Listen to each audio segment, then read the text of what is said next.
Hello hi friends, welcome to Srilatha home things. ఇవాల్టి వీడియోలో Ramzan special bread రసమలైని ఎలా తయారు చేసుకోవాలనేది ఈరోజు వీడియోలో చూసేద్దామండి. ఈ స్వీట్ చాలా చాలా సాఫ్ట్గా, చాలా రుచిగా, చాలా బాగుంటుంది. చూడండి, ఇలా నోట్లో వేసుకుంటే అలా కరిగిపోతుంది, అంత సాఫ్ట్గా ఉంటుంది. ఎలా చేసుకోవాలనేది చూసేద్దాం. ముందుగా కొత్తగా నా ఛానల్ చూసేవారైతే ఛానల్ని సబ్స్క్రైబ్ చేసుకోండి. అలాగే పక్కనే ఉన్న బెల్ సింబల్ని కూడా క్లిక్ చేయండి.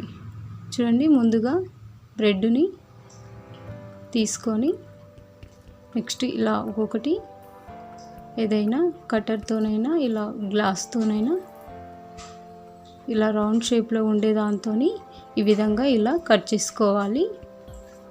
చూసారు కదా, ఈ విధంగా అన్నీ ఇలాగే కట్ చేసుకొని నెక్స్ట్ స్టవ్ పైన ప్యాన్ పెట్టేసుకొని 1 టీ స్పూన్ నెయ్యి వేసుకొని, నెయ్యి అంతా కరిగాక ఇలా బ్రెడ్ని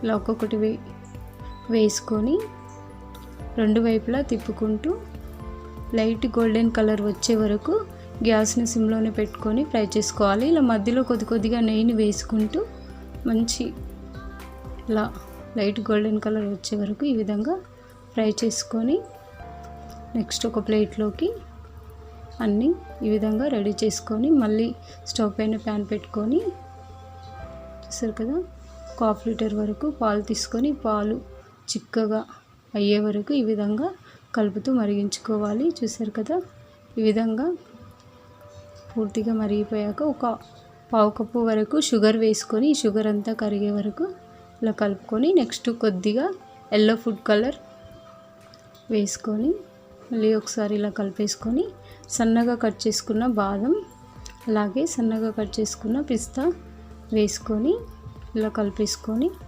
నెక్స్ట్ మనం ముందుగా ఫ్రై చేసుకున్న బ్రెడ్ని ఇలా వేసుకొని వెంటనే స్టవ్ ఆఫ్ చేసుకోవాలి.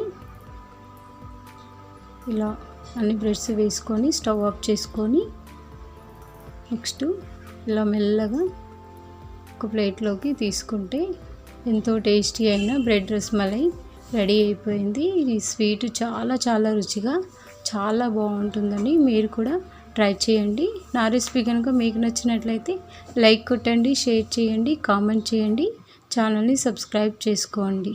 Thank you.